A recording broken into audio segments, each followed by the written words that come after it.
आपका मेरे चैनल भक्ति का ज्ञान में हार्दिक स्वागत है।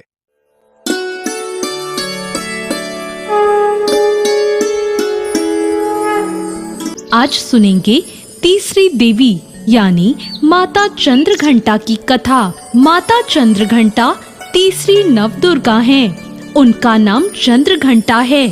चंद्रघंटा के अलावा चंद्रखंडा, चंडिका और रणचंडी के नाम से भी जाना जाता है। ऐसा माना जाता है कि माता अपनी कृपा, बहादुरी और साहस से लोगों को पुरस्कृत करती हैं। इनकी कृपा से इनके भक्तों के सभी पाप, कष्ट, शारीरिक कष्ट, मानसिक कलेश और भूत प्रेत बाधा भी दूर होती है। आइए सुनते हैं माता चंद्रघंटा से जुड़ी पौराणिक कथा।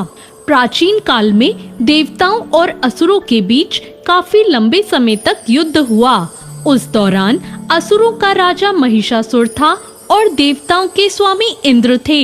युद्ध में असुरों की जीत हुई और महिषासुर ने देवलोक पर विजय प्राप्त करके भगवान इंद्र का सिंहासन हासिल कर लिया। महिषासुर ने इंद्र, सूर्य, चंद्रमा और वायु समेत सभी देवताओं से उनके अधिकार भी छीन लिए। स्वर्ग से निकाले जाने के बाद सभी देवतागण इस समस्या से निकलने के लिए त्रिदेव ब्रह्मा, विष्णु और महेश के पास गए। वहां जाकर सभी देवताओं ने असुरों के किए गए अत्याचार और उनसे छीने गए सभी अधिकारों के बारे में भगवान को बताया।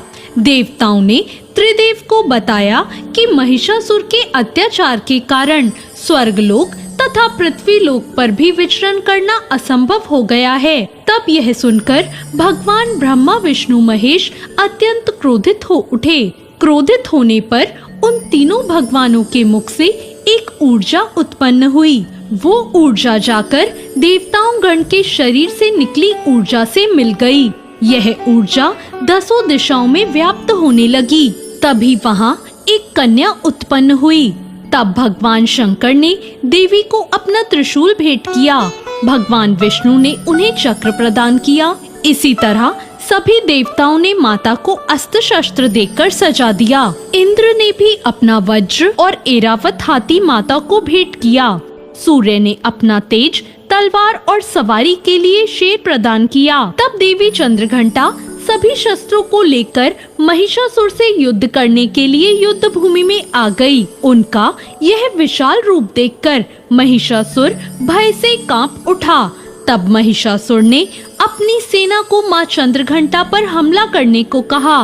कहते हैं कि महिषासुर की विशाल सेना क्षण भर में माता के कोप से नष्ट हो गई। चंद्रघंटा मां ने राक्षसों के समूह का संहार करने के लिए धनुष की टंकार को धरा।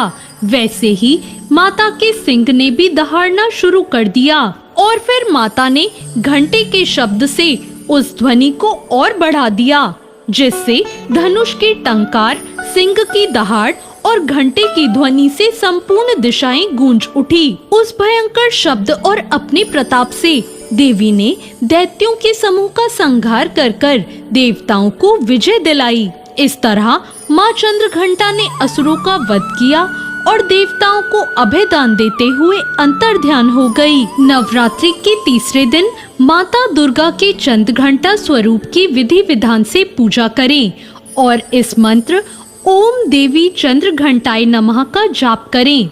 इसके बाद मां चंद्रघंटा को सिंदूर, अक्षत, गंध, धूप, पुष्प आदि अर्पित करें।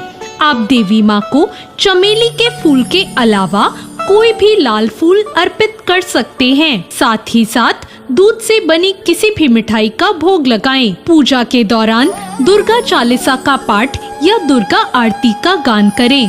तो ये थी माँ चंद्रघंटा की पौराणिक कथा।